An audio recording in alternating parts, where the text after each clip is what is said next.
আপনারা দেখছেন জীবন জিজ্ঞাসা, সৌজন্যে ট্রাভেল লিংক এবং ল্যাঙ্গুয়েটেক। তোমরা আল্লাহর কোন কোন নিয়ামত করবে অস্বীকার, যেখানেই তাকাবে দেখবে শুধু তার নিয়ামত সম্ভার। তোমরা আল্লাহর কোন কোন নিয়ামত করবে অস্বীকার। আসসালামু আলাইকুম রহমতুল্লাহি ওয়াবারাকাতুহু। প্রিয় ভাই বোনেরা, আমরা আবারও ফিরে আসলাম আমাদের প্রিয় অনুষ্ঠান জীবন জিজ্ঞাসা নিয়ে। আশা করছি আপনারা আমাদের সাথেই আছেন। আমাদের অনেকগুলো কলার ওয়েট করছে, তো আমরা একটা ছোট্ট বিষয় আমরা একটু আলোচনায় চলে যাচ্ছি।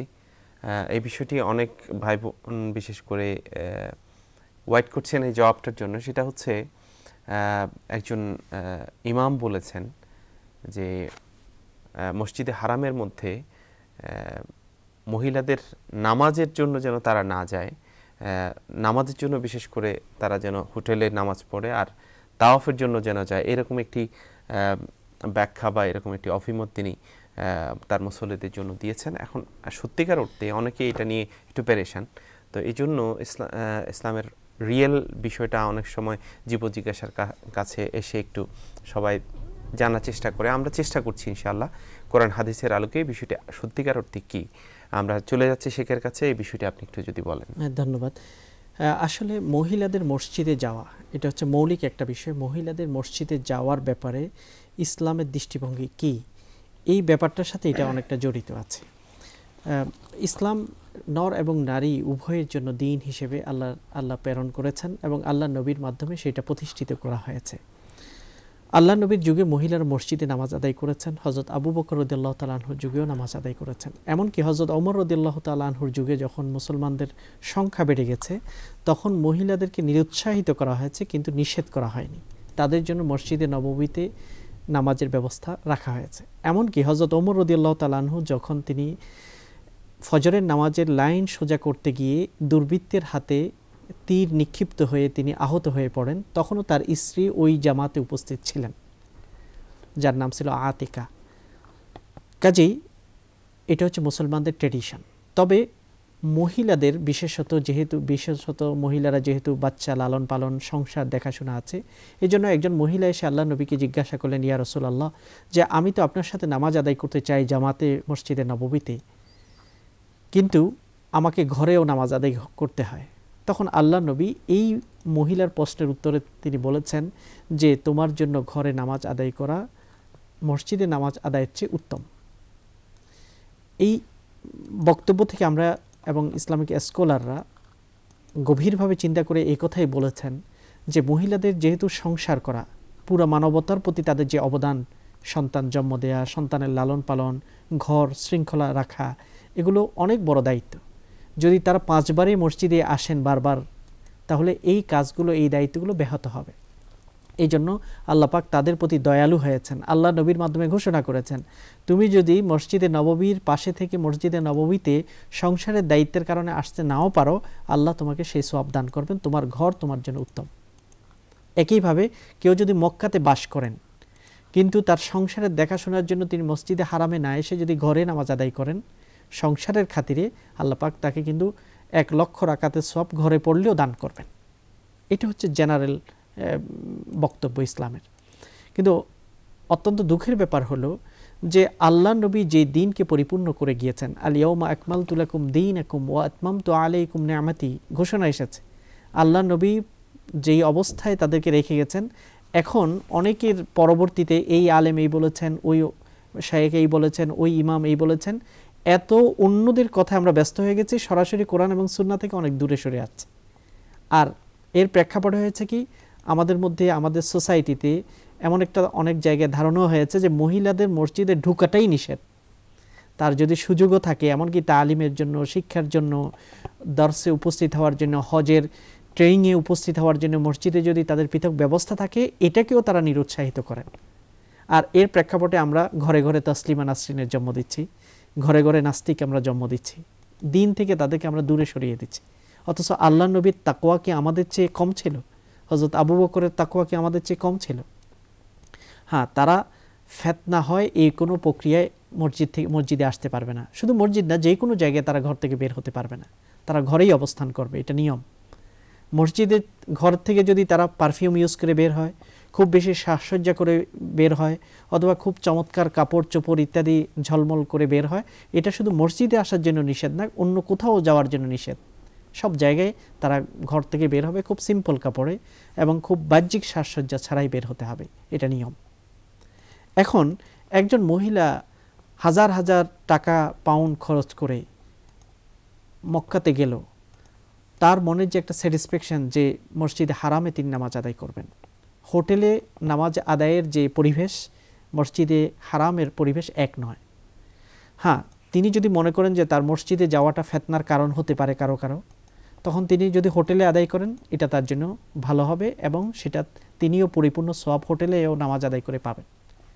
কিন্তু তিনি যদি এমন সাদাসিধেভাবে যান, তাওয়াফ করার জন্য যদি তিনি যেতে পারেন তাহলে নামাজের জন্য যেতে পারবেন, তাতে কোনো যেতে পারবেন না এমন নয়, যেতে পারবেন এবং নামাজের সুযোগও তার আছে, আদায় করলে তিনি সওয়াব পাবেন এবং তার যদি এটাতে স্যাটিসফ্যাকশন বেশি হয় সেটাই করতে হবে। তবে খেয়াল রাখতে হবে মসজিদে হারামে যেহেতু হজের সময় মেয়েদের জন্য পৃথক স্পেস ব্যবস্থা থাকে না, এমনভাবে দাঁড়ানোর চেষ্টা করবে যেখানে শুধু মহিলা, এই ব্যাপারটাতে শুধু তাদের খেয়াল করতে হবে, অযথা কোনো পুরুষের পাশে গিয়ে যেন না দাঁড়ায় এবং পুরুষদের সাথে যেন ধাক্কাধাক্কি না করে, এই বিষয়টা শুধু খেয়াল রাখতে হবে। কিন্তু তিনি যেতে পারবেন না, যাওয়া উচিত নয় নামাজের নিয়তে, এই কথাটাকে আমরা গ্রহণ করতে পারি না, এটা ঠিক নয়। মহিলাদের যে একটা ইমোশন, ইমানি যে একটা আবেগ, এটাকে বাধাগ্রস্ত করা উচিত নয়।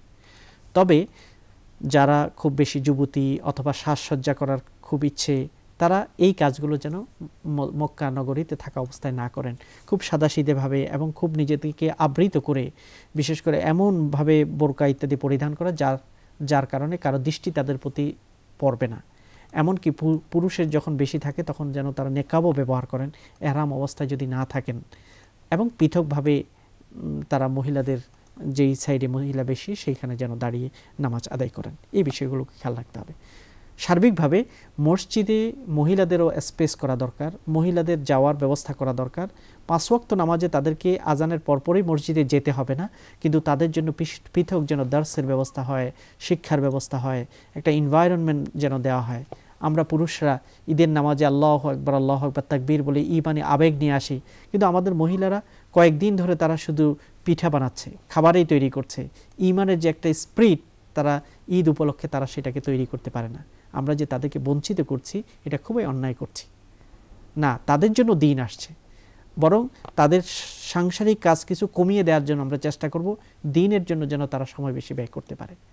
আমাদের মেয়েদেরকে, আমাদের মাদেরকে আমরা যেন মূর্খ না রাখি, কারণ বট গাছ থেকে কখনো আম ফল বের হবে না। মূর্খ মায়ের থেকে মূর্খ বোনের ভাই কখনো খুবই দিনদার হতে পারে না।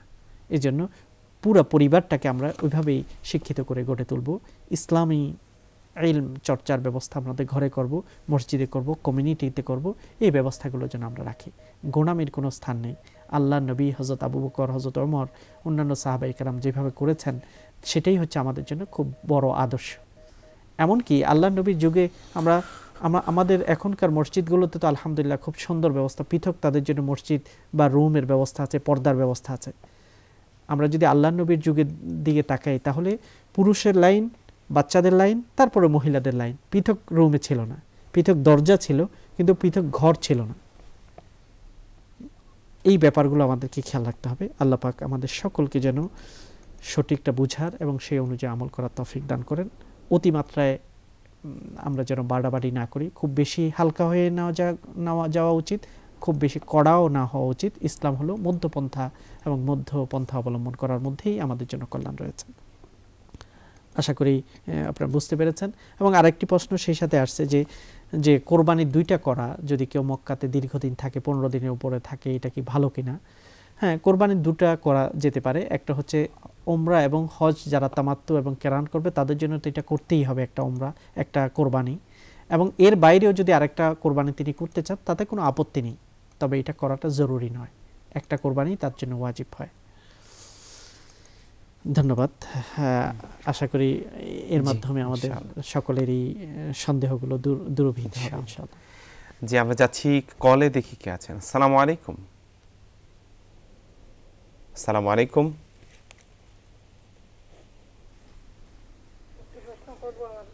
জি একটু বড় করে বলেন আপনার প্রশ্ন। আপনার টেলিভিশন ভলিউমটা একটু কমাতে হবে কাইন্ডলি। হ্যালো, আসসালামু আলাইকুম। ওয়ালাইকুম আসসালাম ওয়া রাহমাতুল্লাহ। ভাই আমি রিপাবলিক অফ আয়ারল্যান্ড থেকে বলছি। মাশাআল্লাহ। আপনাদের এই অনুষ্ঠান আমাদের অনেক ভালো লাগে। জাযাকুমুল্লাহ। আপনাদের শেখের যিনি আছেন তার কথাবার্তা আসলে আমাদের যথেষ্ট মোহিত করে। তো আমি আসলে কয়েকটা বিষয় জানতে চাচ্ছিলাম। একটু দ্রুত বলতে হবে। হ্যাঁ, আমি দ্রুতই বলছি। যে প্রথম জিনিসটা হলো যে আমি আপনাদের ওই যে ব্যাংকিং সিস্টেমের ব্যাংকিং সিস্টেমের সম্পর্কে, ইন্টারেস্ট সম্পর্কে শুনছিলাম, যে সুদ দেওয়া নেওয়া সম্পর্কে। আমার সংক্ষেপে প্রশ্ন হলো যে যখন আমরা ক্রেডিট কার্ড যখন ইউজ করব তখন তো একটা ইন্টারেস্টের ব্যাপার থাকে দেয়া নেওয়ার সময়, কিন্তু আমরা যদি ওই যে মিনিমাম পেমেন্ট না দিয়ে যে যখন যে ফার্স্ট ডেটে যে আর কি পেমেন্টটা আসে, যদি সম্পূর্ণ মূল অ্যামাউন্টটা যদি আমরা সরাসরি দিয়ে দেই সুদ না দিয়ে, সেটা সেই ক্ষেত্রে ক্রেডিট কার্ড ইউজ করা অথবা ওই এই দেশের আমাদের দেশে তো ইসলামিক ব্যাংক নেই, তো এই ধরনের ব্যাংক অ্যাকাউন্ট বা ইউজ করা কতটুকু জায়েজ। দ্বিতীয় প্রশ্ন হচ্ছে গিয়ে আমার যে নামাজের দুয়ার মধ্যে আয়াতুল কুরসি পড়লে ততটুকু ব্যবধান থাকে জান্নাত আর যে নামাজ পড়ে যার সাথে যে আর কি সবসময় নামাজ শেষে এই দোয়াটা পড়ে আয়াতুল কুরসি বলে, এটা কতটুকু সত্য? আর শেষ একটি ছোট্ট প্রশ্ন আছে যে দানের ব্যাপারে। আমরা যদি এটা আমি কাউকে হাত দিয়ে বলতে চাচ্ছি না, কিন্তু দান দেয়া এবং নেয়ার ক্ষেত্রেও আমাদের সবার সচেতনতার ব্যাপার আছে। কিন্তু যখন মনে করেন যে আমরা যে যখন অনেক এই যে আপনাদের বিভিন্ন চ্যানেলে যখন দান নেওয়া হয়, কিন্তু আমরা যারা দান দেই সে দান কতটুকু ও আর কি সম্বন্ধ আর কি ইসলাম সম্বন্ধ আর কি, যেটা আপনি বুঝতে পারছেন। কারণ আমরা অনেক সময় অনেকেই অ্যালকোহলিক কাজ করি, কিংবা আপনারা যারা নিচ্ছেন বিভিন্ন চ্যানেলে অথবা তারা কতটুকু এবং সেটা আসলেই গ্রহণযোগ্য হবে কিনা, এই ব্যাপারে যদি একটু বিস্তারিত বলতেন তাহলে। জি, ওয়ালাইকুম আসসালাম। তিনটাই বড় প্রশ্ন, শুধু ক্রেডিট কার্ডের বিষয়টা একটু করে বললে বাকি দুইটা আমরা বিরতির পরে এসে। প্রথম প্রশ্নটি হলো যে ক্রেডিট কার্ড ইত্যাদি যদি কেউ ব্যবহার করেন, এবং যেহেতু ক্রেডিট কার্ড যদি দীর্ঘদিন যে পেমেন্ট সেটাকে দেয়া না হয়, তাহলে সুদ সেটার উপর আরোপিত হয়, তাহলে ইন্টারেস্টের সাথে যুক্ত হতে হয় ক্রেডিট কার্ড ব্যবহারে। এটা জায়েজ হবে কতটুকু? এর উত্তর হলো এই, ক্রেডিট কার্ডের একটা মার্সি পিরিয়ড আছে, অর্থাৎ আপনি ক্রেডিট কার্ডের মাধ্যমে যদি শপিং করেন এবং 1 মাসের ভিতরেই যদি পরিপূর্ণ পেমেন্টটা আদায় করে ফেলেন, তাহলে আপনার উপর কোনো সুদ আরোপিত হবে না। ততক্ষণ পর্যন্ত ব্যবহার করা ক্রেডিট কার্ডে কোনো আপত্তি নেই, এটা আপনি ব্যবহার করতে পারেন। কিন্তু ক্রেডিট কার্ডের যদি মার্সি পিরিয়ডের পরেও যদি আপনি কিস্তিতে দান করেন, তখন আপনাকে সুদ দিতে হবে, এটা জায়েজ হবে না শরীয়তের দৃষ্টিতে। এজন্য আমরা যারা ক্রেডিট কার্ড ব্যবহার করতে চেষ্টা করি বা করি শপিং ইত্যাদিতে, অনলাইন ট্রানজ্যাকশানে, তখন তাদের জন্য উচিত যে তারা যেন মার্সি পিরিয়ডের ভিতরে পরিপূর্ণ পেমেন্টটা আদায় করে দেন, যাতে করে সুদ থেকে মুক্ত থাকতে পারেন। আশা করি আরও দুটি প্রশ্ন আছে, সেগুলো আমরা বিরতির পরে ইনশাআল্লাহ।